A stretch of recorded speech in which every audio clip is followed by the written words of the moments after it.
바로 당신의 좋은 습관입니다.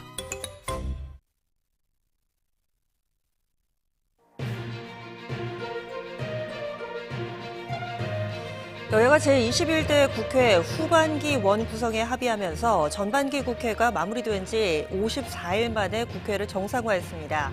하지만 대통령실 사적 채용, 탈북민 북송 사건 등 주요 현안에 대해서 첨예한 대립을 보이면서 향후 전국에 먹구름이 끼었습니다. 코로나19 재유행이 본격적으로 시작되면서 임시선별검사소가 약 3개월 만에 다시 문을 열었습니다.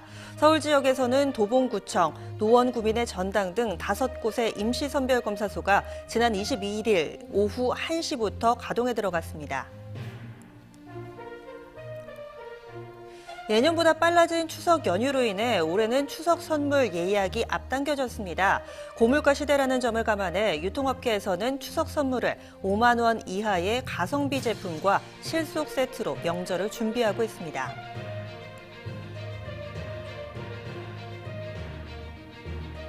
국내 증시는 미국 연방준비제도의 기준금리 인상 단행에 관심이 집중될 전망입니다.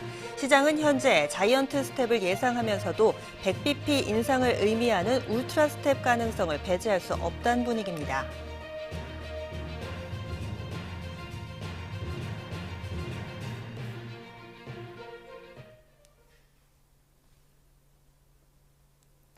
시청자 여러분 안녕하십니까? 7월 25일 뉴스리듬 시작합니다. 첫 소식입니다.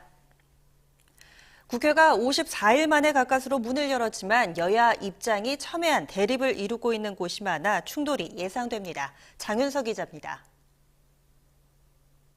여야가 원구성을 완료하고 54일 만에 국회를 열기로 합의했습니다.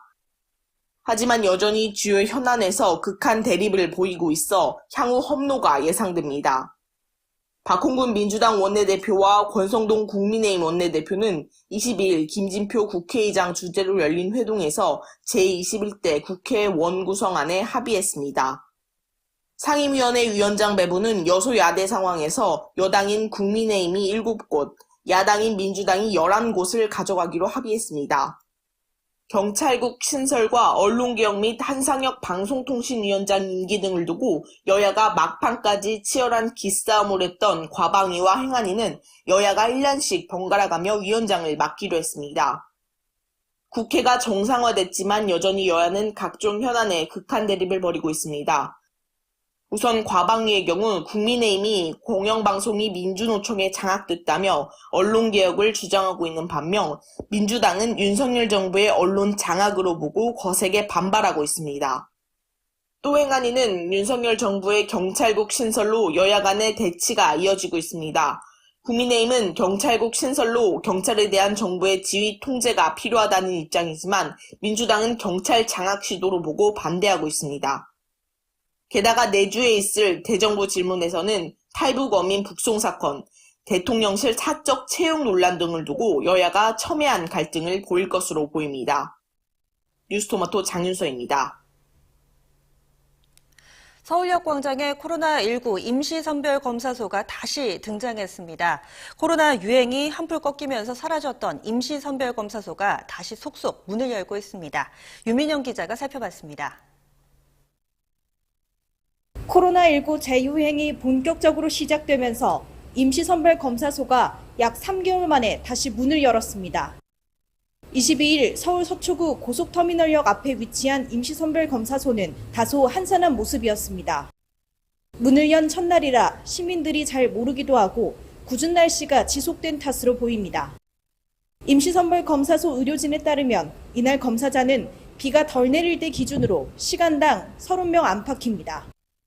최근 전국적으로 코로나19 확진자가 급증했고 서울 지역에서는 4일 연속 1만 명이 넘는 확진자가 발생하며 임시선별검사소도 순차적으로 재가동에 들어갔습니다.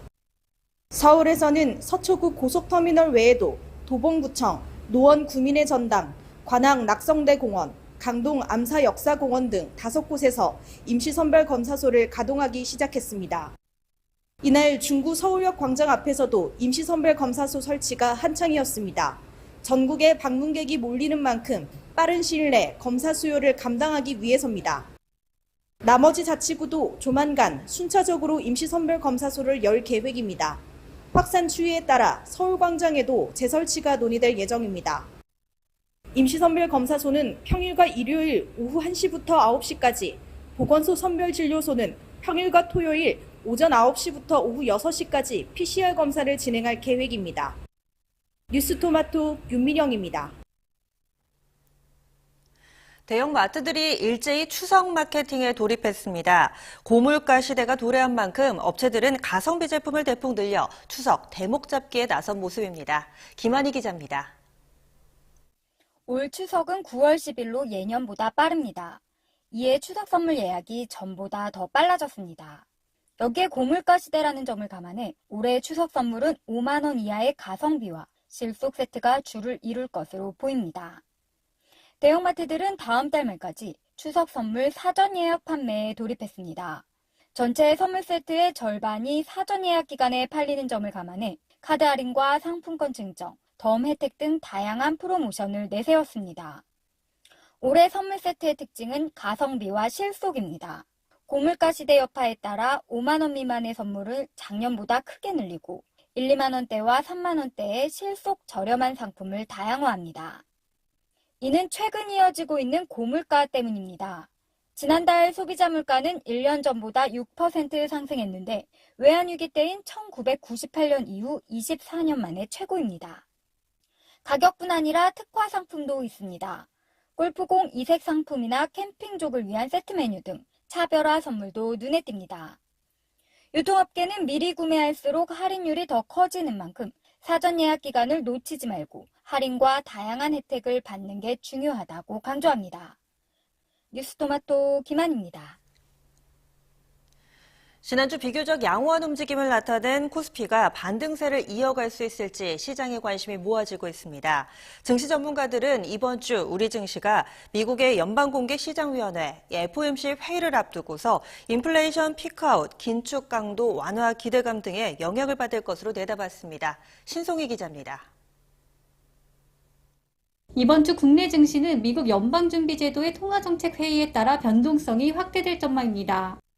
시장은 현재 75bp 인상을 의미하는 자이언트 스텝을 예상하면서도 울트라 스텝, 즉 100bp 인상 가능성도 배제할 수 없다는 분위기입니다. 이번에 미국이 75bp를 인상하게 되면 기준금리는 2.25%에서 2.50%로 올라서게 됩니다. 이는 블러드 세인트 루이스 총재가 언급했던 중립금리에 도달하는 수치입니다. 앞으로 기준금리는 9월과 11월, 12월에 걸쳐 추가 인상 가능성이 높습니다. 전문가들은 연말엔 미국의 금리 상단이 3.75%까지 높아지게 될 것으로 전망하고 있습니다. 주식시장의 우려는 한국과 미국의 금리 역전입니다. 수익률이 높은 쪽으로 자금이 흘러가는 만큼 국내 자금이 빠져나갈 가능성이 높다는 의미입니다. 여기에 원화 약세도 추가 우려 요인입니다. 주목해야 할 또 다른 이벤트는 2분기 미국의 GDP입니다. 1분기에는 마이너스 1.6%를 기록했으며 2분기에는 0.9% 내외로 플러스 성장이 예상됩니다. 이를 반영한 코스피 단기 예상 밴드는 2320에서 2480포인트입니다. 전문가들은 코로나19 재확산과 기업들의 실적 전망치 하향이 주식시장의 약세 요인이 될 수 있다며 유의해야 한다고 언급했습니다. 뉴스토마토 신성입니다. 국민의힘 정당 지지도가 꾸준히 하락하고 있습니다. 민주당과의 격차도 점차 좁혀지고 있는데요. 이런 상황 속에서 당원권 정지 징계를 받은 이준석 대표의 지지도는 점차 올라가고 있어 그 배경에 관심이 쏠리고 있습니다. 최병호 기자입니다. 국민의힘 정당 지지도는 하락세지만 당원권 정지 상태인 이준석 대표의 지지도는 올라가고 있습니다.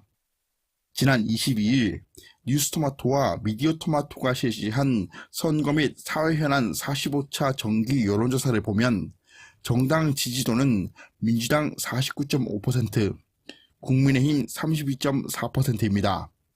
민주당 지지도가 50%에 육박하면서 국민의힘을 오차범위 밖에서 따돌렸습니다. 지난주 조사와 비교해 민주당은 4.1%포인트 상승했으나 국민의힘은 3.2%포인트 떨어졌습니다. 국민의힘 지지도는 6월 5주차 조사 때 민주당의 첫 역전을 허용한 이래 4주 연속 하락세입니다. 이런 결과는 국민의힘이 국정 운영에서 미흡함을 노출한 윤석열 대통령의 의중만 추종하다가 비춰졌다는 분석입니다. 반면 당원권 6개월 정지로 직무를 수행하지 못하는 이준석 대표는 차기 당대표 적합도 조사에서 지지도가 오름세입니다.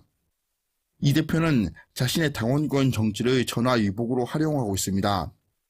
대통령과 집권여당의 난맥상에서 한 발 비켜나 책임론에서 벗어나되 대중과의 소통을 통해 자신의 존재감을 키우는 겁니다. 실제 이 대표는 지난 13일 당원권 정지 징계 이후 강주와 부산, 강원도, 전주 등을 잇따라 방문해 2030과 소통하면서 우군 확보전에 돌입했습니다. 뉴스토마토 최병호입니다. 근래 들어서 과거 정부와 관련된 언론 보도 자주 들으실 텐데요. 여야가 첨예하게 대립하면서 정쟁에 문재인, 박근혜 두 전 대통령을 끌어들이며 이런 현상이 벌어지고 있습니다. 김광현 기자입니다. 청와대를 떠난 문재인, 박근혜 전 대통령이 최근 정치권 중심부에 다시 소환되고 있습니다. 최근 날성 공방을 벌이고 있는 여야가 정쟁의 두 대통령을 불러들이며 일어난 현상입니다. 발단은 최근 국회 교섭단체 연설이었습니다. 박홍근 민주당 원내대표는 지난 20일 연설에서 윤석열 정부를 과거 국정농단으로 탄핵된 박근혜 정부와 연결시켰습니다. 대통령 가족과 친인척 측근 비리는 정권뿐 아니라 나라의 불행까지 초래합니다. 박근혜 정부 시절 청와대의 공적 시스템을 무력화시킨 비선실세 최순실의 국정농단은 헌정사상 초유의 대통령 탄핵으로 이어졌습니다. 이에 국민의힘은 후안무치라며 탄핵에 날카롭게 반응했습니다. 권성동 국민의힘 원내대표도 21일 연설에서 문재인 전 대통령을 16번 언급하는 등 연설 상당 부분을 문재인 정부 비난에 쏟았습니다. 문재인 정부 5년 내내 정치가 경제의 발목을 잡았습니다. 국익과 국민보다 눈앞의 정치적 이익을 우선했습니다. 오늘만 산다식의 근시안적인 정책, 국민을 갈라치는 분열적 정책이 바로 민생고통의 주범입니다. 이에 민주당은 민생경제 위기 상황에서 자신들의 실정은 철저히 외면한 뻔뻔한 연설이라고 비판했습니다. 뉴스토마토 김광현입니다. 우리나라의 최대 교역 국가인 중국으로의 수출이 점차 줄어들고 있습니다. 이창양 산업통상자원부 장관은 다음 달 수출 지원 대책을 내놓겠다고 밝혔습니다. 용윤신 기자입니다.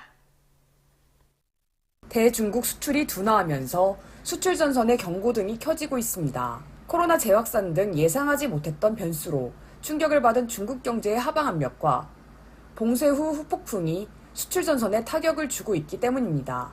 정부도 대중 수출 둔화를 우려하며 8월 중 수출 지원, 규제 개선, 주력 산업 경쟁력 강화 등을 포함한 종합적인 수출 지원 대책을 마련한다는 방침입니다. 두 자릿수 증가세를 유지하던 우리의 대중국 수출은 최근 다소 위축되는 모습을 보이고 있습니다. 지난달 중국으로부터의 수입액은 24.1% 증가한 141억 8천만 달러를 기록한 반면 대중 수출은 0.8% 감소한 129억 7천만 달러에 그쳤습니다. 지난 15일 발표된 중국 2분기 국내 총생산은 주요 도시 봉쇄 영향으로 전년 동기 대비 0.4% 성장에 머무는 점 등이 영향을 미쳤습니다. 향후 중국 경제가 개선 흐름을 재개할 때 우리의 대중국 수출도 빠르게 반등할 수 있도록 오늘 점검 내용을 바탕으로 무역금융 지원, 물류회로 해소, 규제 개선 등 다양한 대응책을 강구토록 하겠습니다. 정부는 중국과 지속적이고 호혜적인 협력 기반을 구축할 수 있도록 정책적 노력을 병행한다는 방침입니다. 하지만 미국과의 전략적 경제협력 등 경제안보를 선언한 상황에서 윤 정부의 탈중국론까지 가세해 등거리 외교 전략은 쉽지 않을 것으로 보입니다. 뉴스토마토 용윤시입니다. 정부가 시공사 시공능력 평가 제도를 개선하는 작업에 착수했습니다.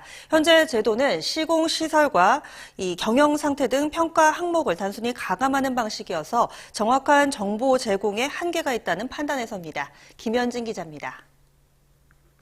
국토교통부가 건설기업의 시공능력평가 기준과 방법을 개선하는 방안에 착수했습니다. 시공능력평가는 건설업체의 실적평가액과 경영평가액, 기술 능력 평가액을 합친 후 신인도 평가액을 더하거나 빼서 산정합니다. 국토부는 시공능력 평가 제도가 지니는 긍정적인 역할을 효과적으로 수행하면서도 부정적인 효과를 최소화하는 데 중점을 두고 제도 개선 방안을 제로 베이스에서 검토해 개선 방안을 마련한다는 계획입니다. 새로운 시공능력 평가 제도의 기준과 방법으로는 항목별 합산 방식에 의한 시공능력 평가 방법을 폐지하고 공사 실적과 재무 현황, 기술 능력 등의 현황만 공시하는 방안이 검토되고 있습니다. 또 일본과 같은 점수제로 시공능력 평가를 실시한다거나 현행 평가 항목의 배점 조정 방안 등도 제도 개선 방안으로 거론되고 있습니다.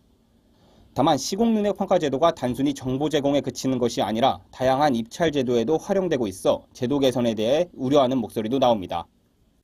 경영적인 능력보다는 뭐 안전이라든지 기술에 초점을 두는 내용이잖아요. 그러다 보니까 사실 수요자 쪽 측면에서 보면은 이 방향으로 가는 게 맞다라고는 보여져요.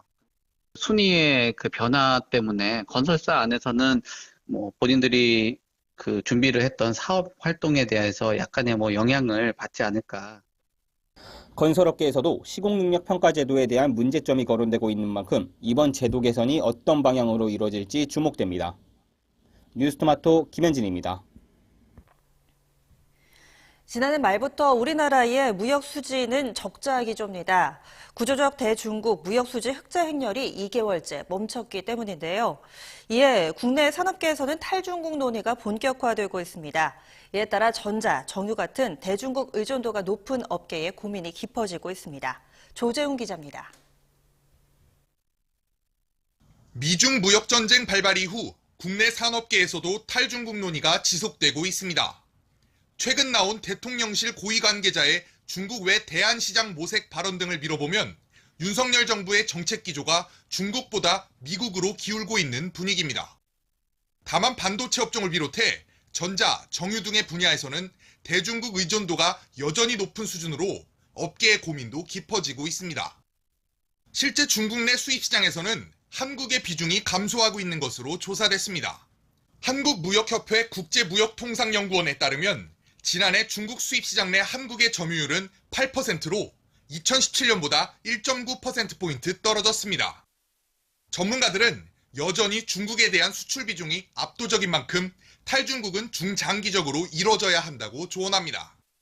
탈중국 정책으로 이 전환이 되는 시점에서 기업들은 그동안 이제 대수출, 대중국 수출 비중을 계속 높여왔던 상황이고, 그런 상황에서 이 갑자기 전환한다는 거는 쉬운 일은 아닐 거라고 생각합니다. 그렇기 때문에 정부와 기업은 같이 좀 호흡을 맞추면서 이 전환을 하더라도 어떤 산업, 뭐 반도체라든지 그다음에 전자라든지 뭐 통신이라든지 하여튼 사업의 영역에 맞춰서 어떠한 영역을 탈중국해야 되고 또 계속 유지를 해야 되는지 이런 것들에 대한 어떤 공조 체제를 마련하는 것이 중요하다고 생각합니다.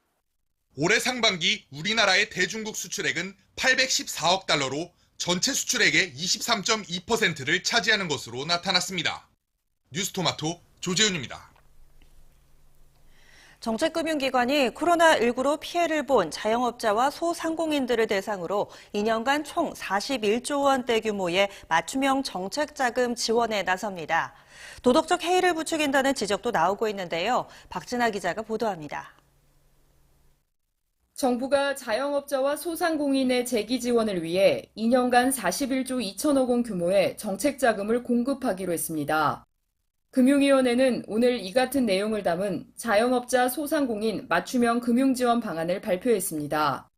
이는 지난 14일 발표한 금융부문 민생안정과제 추진 현황 및 계획의 세부 조치사항입니다.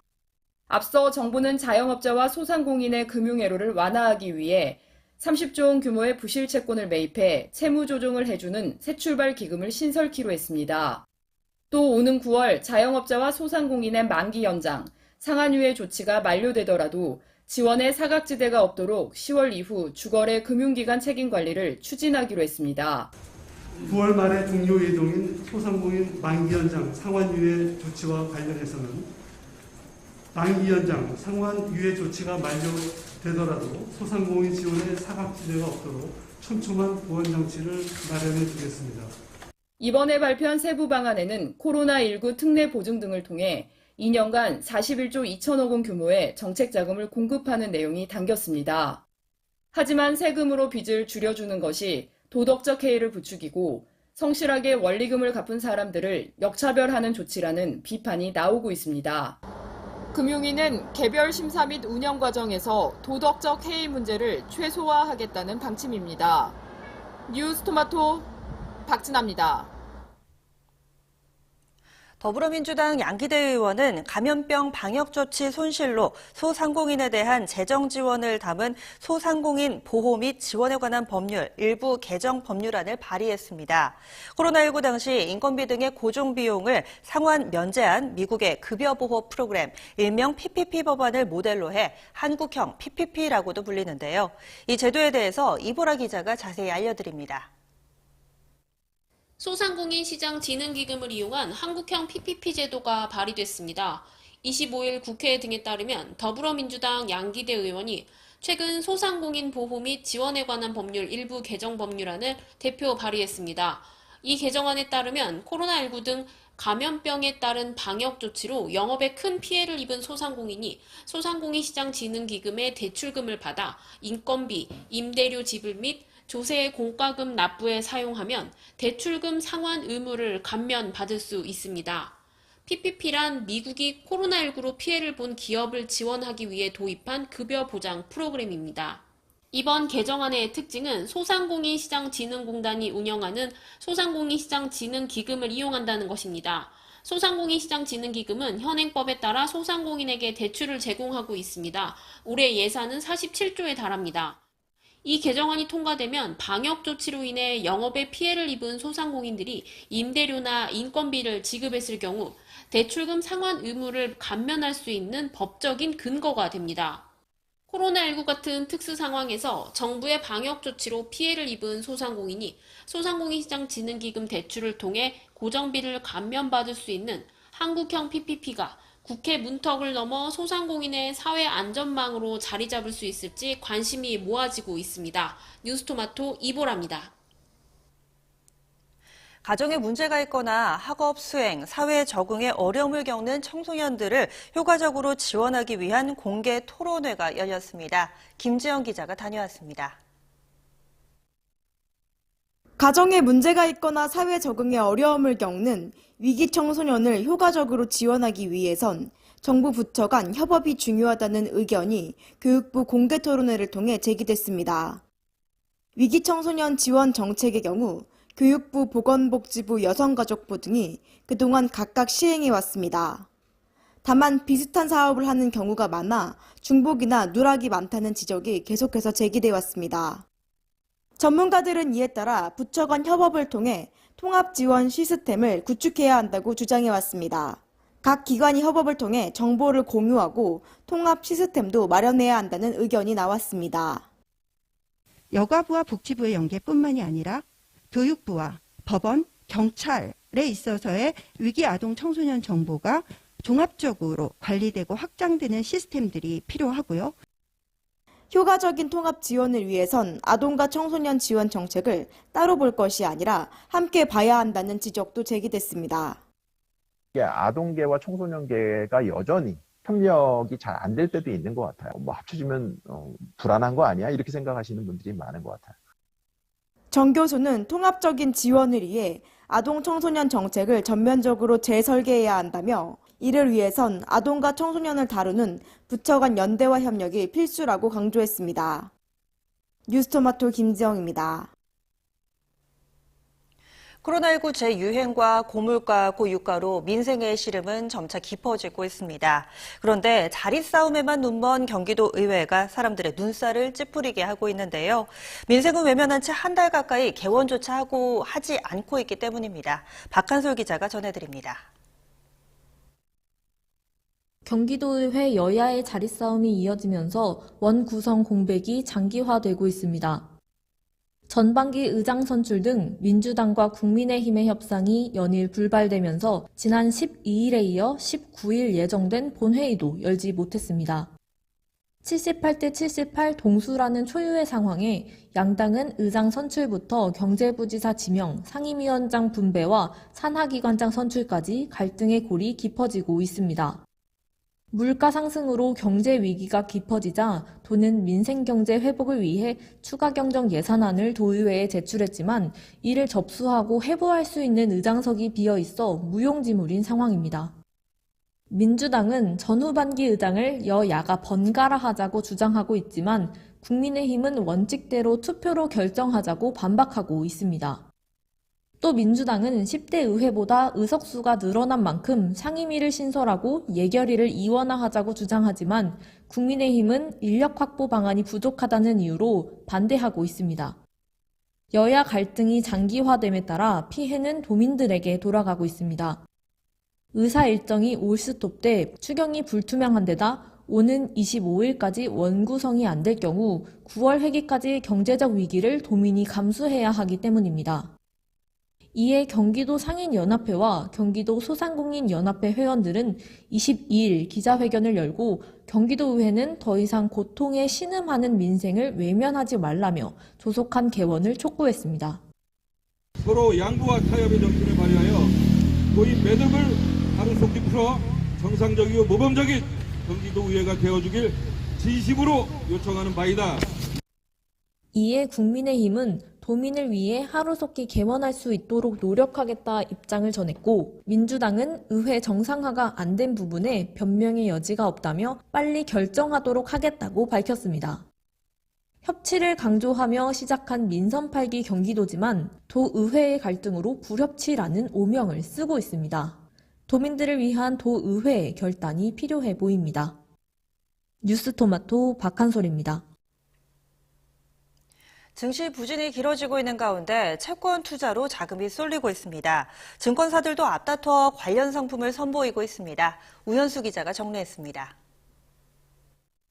최근 금리 상승으로 채권 투자에 대한 고객 관심이 늘어나자 증권사들이 채권 중개 서비스를 강화하고 있습니다. 채권 투자는 주식에 비해 거래가 어렵고 정보가 많지 않으며 가입 한도도 높아 고액 자산가들이 전유물로 불렸으나 최근 투자 수요가 높아짐에 따라 증권사들도 수익원 다변화 차원에서 발빠르게 변화하고 있습니다. 금융투자협회에 따르면 올 들어 지난 21일까지 개인 투자자들은 장외 채권 시장에서 채권을 7조 원어치 순매수했습니다.